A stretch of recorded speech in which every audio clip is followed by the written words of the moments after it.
राधे राधे। जय श्री कृष्ण। आप सबको देव उठनी एकादशी की हार्दिक शुभकामनाएं। प्यारे दोस्तों, धार्मिक कथाएं चैनल में आपका हार्दिक स्वागत है।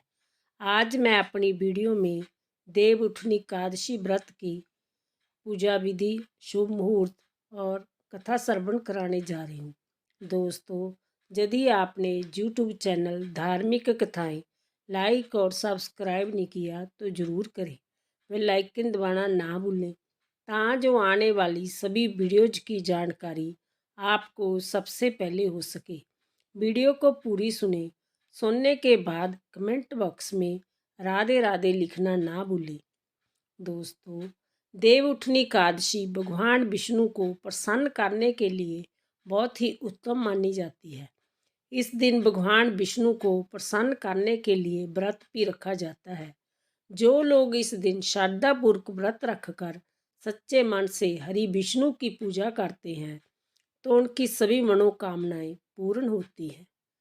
अब की बार भगवान विष्णु 4 महीने की बजाय 5 महीने बाद योग निद्रा से जागने वाले हैं और इस दिन गुरुवार है। गुरुवार होने के कारण इसका महत्व और भी बढ़ गया है। देव उठनी एकादशी के दिन मांगलिक कार्य शुरू हो जाते हैं। साल 2023 में देव उठनी एकादशी 23 नवंबर को है। योग निद्रा से जाग के सबसे पहले भगवान विष्णु तुलसी मैया को पुकारते हैं। इसलिए जो भी भक्त कार्तिक मास में श्रद्धा से तुलसी माता की पूजा करते हैं उनकी सभी मनोकामनाएं पूरी होती है। यदि आप भी एकादशी तिथि का व्रत रख रहे हैं तो सुबह जल्दी होकर नित्य कर्मों से निवृत्त होकर व्रत का संकल्प करें। सनातन परंपरा में एकादशी तिथि को भगवान श्री विष्णु की पूजा के लिए बहुत ज़्यादा शुभ माना गया है, लेकिन इसका महत्व तब और ज़्यादा बढ़ जाता है जब कार्तिक मास के शुक्ल पक्ष में पड़ती है और देव उठनी या फिर देवोत्थान एकादशी के नाम से जानी जाती है।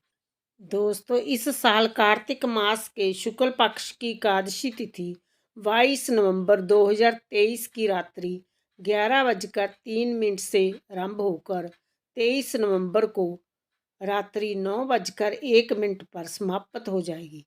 ऐसे में उदय तिथि के अनुसार इस साल देव उठनी एकादशी का व्रत 23 नवंबर को ही रखा जाएगा। इस व्रत का पारण अगले दिन 24 नवंबर 2023 को प्रातःकाल 6:51 से 8:57 के बीच किया जा सकेगा। एकादशी का व्रत बगैर पारण के अधूरा माना जाता है। देव उठनी एकादशी पर भगवान श्री विष्णु का आशीर्वाद पाने के लिए व्यक्ति को प्रातःकाल सूर्योदय से पहले उठकर स्नान करना चाहिए। फिर उसके बाद उगते हुए सूर्य को अर्घ्य देना चाहिए। इसके बाद भगवान श्री विष्णु के व्रत पूजन का संकल्प करना चाहिए और अपने घर के ईशान कोण में उनकी विधि विधान से फल फूल धूप दीप चंदन भोग आदि अर्पित करके पूजा करनी चाहिए। देव उठनी एकादशी की पूजा में एकादशी की कथा का पाठ या श्रवण जरूर करना चाहिए और सबसे अंत में श्री हरि और माता लक्ष्मी की आरती करना चाहिए तथा अधिक से अधिक लोगों को इस व्रत एवं पूजा का प्रसाद बांटना चाहिए। हिंदू मान्यता के अनुसार एकादशी का व्रत बगैर पारण के अधूरा माना गया है, इसलिए व्रत के अगले दिन शुभ समय में पारण जरूर करें। देव उठनी एकादशी वाले दिन व्यक्ति को भगवान श्री विष्णु के सामने घी का दीप जलाना चाहिए और उसके बाद पूरे घर आंगन छत और मुख्य द्वार पर दिया जरूर रखना चाहिए। हिंदू मान्यता है कि देव उठनी एकादशी के दिन घर में देसी घी का दिया जलाने से घर में हमेशा सुख शांति और सौभाग्य बना रहता है। देव उठनी एकादशी की पूजा में पुष्पों के महत्व का भी बहुत ज़्यादा वर्णन किया गया है। जो कदम के पुष्पों से विष्णु का पूजन करते हैं वह कभी यमराज के दर्शन नहीं करते। गुलाब के पुष्पों से भगवान का पूजन करने वाले को मुक्ति प्राप्त होती है। जो बकुल और अशोक के फूलों से भगवान का पूजन करते हैं वह सूर्य और चंद्रमा के रहने तक किसी प्रकार का शोक नहीं पाते। जो मनुष्य सफ़ेद या लाल कनेर के फूलों से भगवान का पूजन करते हैं उन पर भगवान अत्यंत प्रसन्न रहते हैं। वह करोड़ों गौं के दान का फल पाते हैं। जो दुब के अंकुरों से भगवान की पूजा करते हैं उन्हें 100 गुना फल प्राप्त होता है। जो शमी के पत्थर से अथवा चंपा के फूलों से भगवान का पूजन करते हैं वह मनुष्य फिर संसार में नहीं आते। जो मनुष्य केतकी पुष्प भगवान पर चढ़ाते हैं उनके करोड़ों जन्मों के पाप नष्ट हो जाते हैं। पीले और लाल वर्ण के कमल पुष्पों से भगवान का पूजन करने वाले सफेद दीप में निवास पाते हैं। देवउठनी एकादशी की कथा। एक राजा था, उसके राज्य में प्रजा सुखी थी। एकादशी को कोई भी अन्न नहीं बेचता था, सभी फलाहार करते थे। एक बार भगवान ने राजा की परीक्षा लेनी चाहिए। भगवान ने एक सुंदरी का रूप धारण किया तथा सड़क पर बैठ गए। तभी राजा उधर से निकला और सुंदरी को देखकर चकित रह गया। उसने पूछा, हे सुंदरी, तुम कौन हो और इस तरह जहाँ क्यों बैठी हो? तब सुंदरी स्त्री बने भगवान बोले, मैं निराशता हूँ। नगर में मेरा कोई जाना पहचाना नहीं, किससे सहायता मांगूं? राजा उसके रूप पर मोहित हो गया।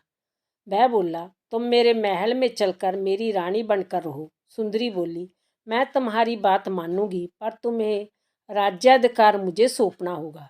राज्य पर मेरा पूर्ण अधिकार होगा। मैं जो भी बनाऊंगी तुम्हें खाना होगा। राजा उसके रूप पर मोहित था। अंत उसने उसकी सभी शर्तें स्वीकार कर ली। अगले दिन एकादशी थी। रानी ने हुक्म दिया कि बाजारों में अन्य दिनों की तरह अन्न बेचा जाए। उसने घर में मांस मछली आदि पकवाए तथा परोस कर राजा से खाने के लिए कहा। यह देखकर राजा बोला, रानी, आज एकादशी है, मैं तो केवल फलाहार ही करूँगा। तब रानी ने शर्त की याद दिलाई और बोली, जा तो खाना खाओ, नहीं तो मैं बड़े राजकुमार का सिर काट लूँगी। राजा ने अपनी स्थिति बड़ी रानी से कही तो बड़ी रानी बोली, महाराज, धर्म ना छोड़ो, बड़े राजकुमार का सिर दे दो। पुत्र तो फिर मिल जाएगा पर धर्म नहीं मिलेगा। इसी दौरान बड़ा राजकुमार खेल कर आ गया। माँ की आंखों में आंसू देखकर वह रोने का कारण पूछने लगा तो माँ ने उसे सारी परिस्थिति बतला दी। तब वह बोला, मैं सिर देने के लिए तैयार हूँ। पिताजी के धर्म की रक्षा होगी, जरूर होगी। राजा दुखी मन से राजकुमार का सिर देने को तैयार हुआ तो रानी के रूप से भगवान विष्णु ने प्रकट होकर असली बात बताई। राजन, तुम इस कठिन परीक्षा में पास हुए। भगवान ने प्रसन्न मन से राजा से वर मांगने को कहा तो राजा बोला, आपका दिया सब कुछ है, हमारा आधार करें। उसी समय वहाँ एक विमान आया। राजा ने अपना राज्य पुत्र को सौंप दिया और विमान में बैठकर परम धाम को चला गया। बोलो विष्णु भगवान की जय। राधे राधे।